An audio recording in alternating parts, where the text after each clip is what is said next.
Hello everybody, welcome to our first live session. So the reason we are going live today is because BSMQ has updated their website with their new criteria, and I know that a lot of you are waiting for the BSMQ to open again because most of you might already be eligible. They have not updated the occupation lists, which will be coming out very soon. However, they have updated the criteria. So again, their nomination is not available for anybody who is on a student visa with only 20 hours work rights. For their nomination, you need to have full-time work rights. So unfortunately, that's that. But with the working in Queensland list, they have made some minor changes which are actually very good. So previously, people who were self-employed, they were not eligible, but now they have said even if you are working for more than one employer, you've got 2 part-time positions, or you're working in your own business as an owner-operator, then also you might be eligible for BSMQ's nomination. Now let's talk about the applicants who are already here in Queensland, working in their nominated occupation.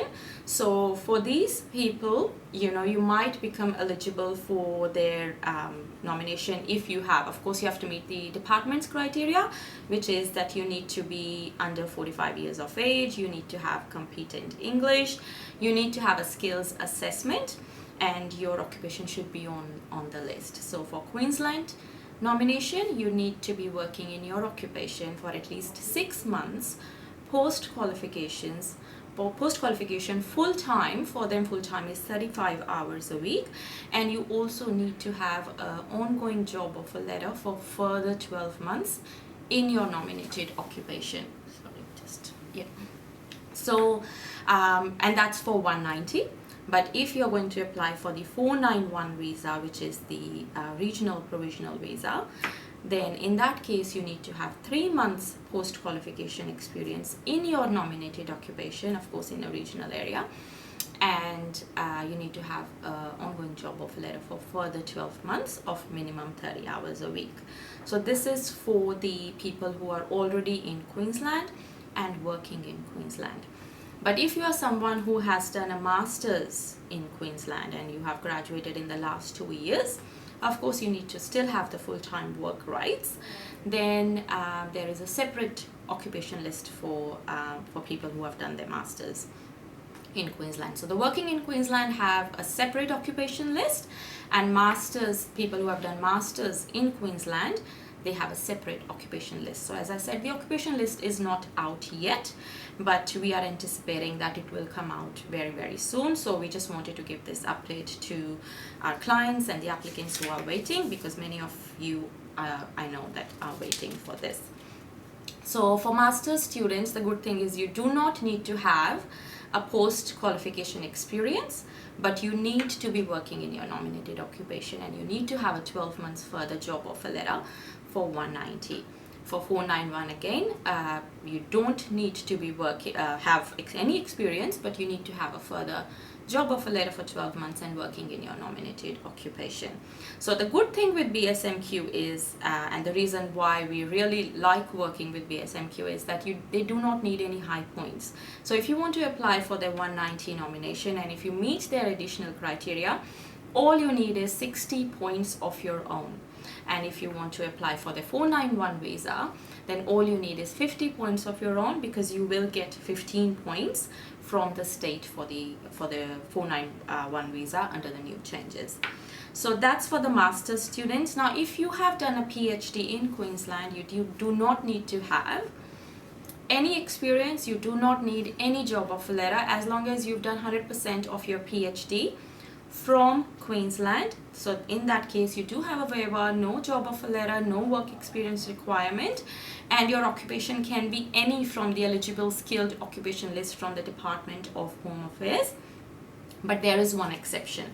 So all those people who are doing PhD here in Queensland, or who have done PhD here in Queensland, but their nominated occupation is university lecturer, for those people, they do not fall under this category. They have mentioned it specifically, and they actually announced it a few months ago as well when we went to their seminar.